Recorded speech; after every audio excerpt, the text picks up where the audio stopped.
আসসালামুআলাইকুম ওয়া রাহমাতুল্লাহি ওয়া বারাকাতুহু নাহমাদুহু ওয়া নুসাল্লিমু আলা হাবিবিকাল কারীম আম্মা বা'দ আউযু বিল্লাহি মিনাশ শাইতানির রাজীম বিসমিল্লাহির রহমানির রহিম রব্বুল আলামিনের দরবারে শুকরিয়া জানাই রব্বুল আলামিন আজকের এই পবিত্র দিনে পবিত্র সময়ে আমাদের যাদের সুস্থ রেখেছেন তাদের পক্ষ থেকে আলহামদুলিল্লাহ, যারা অসুস্থ হয়েছেন তাদের জন্য সুস্থতা কামনা করি। আজকে একটা বিষয় বলবো, বিষয়টা হচ্ছে সমাজের মধ্যে দেখা যায় একজনের সমালোচনা অন্যজন করে। এই জিনিসটা সম্পর্কে অনেক হাদিস কোরআন আয়াত রয়েছে, তার মধ্যে একটা হচ্ছে অল ফিতনাতু আশাদ্দু মিনাল কতল। পবিত্র কোরআনে বলেন ফিতনা হচ্ছে ঝগড়া হচ্ছে হত্যার চেয়ে। যদি ঝগড়া লাগানো হয়, এই যখন আমি সমালোচনা করি তার মাধ্যমে কি হয়, ঝগড়া লেগে যায়, এটা হচ্ছে হত্যার চেয়ে জঘন্য।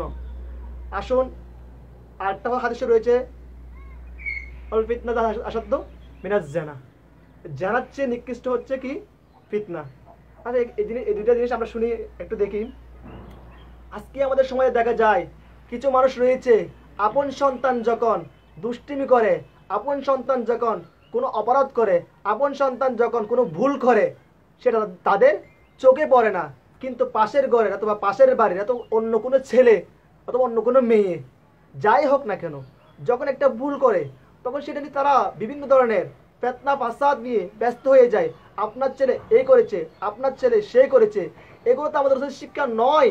আপনি কি বুঝে এই ধরনের ফিতনা লাগাচ্ছেন?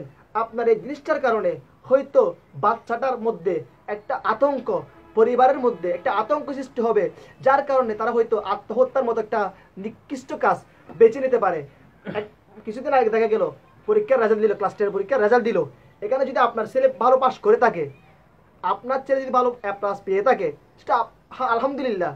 অন্যজনের ছেলে পাস না করলে তাতে আপনার কোনো সমস্যা নাই। না আপনার ছেলে কি যেন পাস করলো, আপনি অন্যজনের ছেলেকে নিয়ে এই ধরনের মন্তব্য, পড়ালেখা করো না, এই করো না, সেই করো না, এগুলো বলার কারণ হচ্ছে কি আপনার মধ্যে অহংকার। অহংকার আপনার জন্য নয়, অহংকার আপনার চাদর। আরেকটা জিনিস বলি, আপনার মধ্যে যেটা নাই সেটা আপনি আপনার অন্যজনের ছেলে কি করে বলবেন? অন্যজনকে বলার আগে একটু চিন্তা করুন। রসুল একটা হাদিস শরীফ রয়েছে, হাদিস শরীফ রয়েছে এক মহিলা, বৃদ্ধা মহিলা, আমার রসুল সাল্লাল্লাহু তাআলা আলাইহি ওয়াসাল্লামের দরবারে হাজির হলো। বললেন, ইয়া রাসূলুল্লাহ সাল্লাল্লাহু তাআলা আলাইহি ওয়াসাল্লাম, আমার বাচ্চা বেশি মিষ্টি পান করে, বেশি মিষ্টি জাতীয় পান করার কারণে তার দাঁতের মধ্যে শরীর খারাপ করতেছে। আমার রসুল বললেন, এখন না, পরের সপ্তাহে আসিও। এখন না, কথাটি খেয়াল করুন, এখন না, পরের সপ্তাহে আসি। একটা কথা বলছে কি মিষ্টি খাওয়ার জন্য। মহিলাটা অনেক কষ্ট করে আসলো, আবার চলে গেল। পরের সপ্তাহে আসলো, আসার পরে আমার রসুল দয়াল নবী রহমতুল আলামিন নবী বলতেছে, আজকে থেকে তুমি মিষ্টি কম খাইও। মহিলাটা বলতেছে, এই সামান্য কথাটা যদি ওই দিন বলে দিতেন আজকে আমার থেকে কষ্ট করতে হইতো না।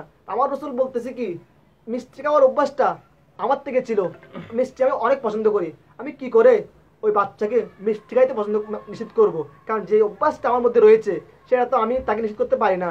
সেজন্য আমাদের শিক্ষা হচ্ছে কি, যে জিনিসটা আমাদের মধ্যে রয়েছে, আমাদের দোষ রয়েছে, হ্যাঁ, ও ছেলে কিরকম সেটা আমার দেখার বিষয় না। আমি নিজে ঠিক থাকলে তারপর একজন ডাক দেবো। আমি যদি ভুল হয়ে অন্যজনের সাথে মাতামাতি করি, এটা হচ্ছে নিকৃষ্ট কাজ, আর কিছু হতে পারে না। রব্বুল আলামিন আমাদেরকে সমস্ত ভুল থেকে রক্ষা করুন, আমিন। ওয়া আখির দাওয়ানা আলহামদুলিল্লাহি রাব্বিল আলামিন।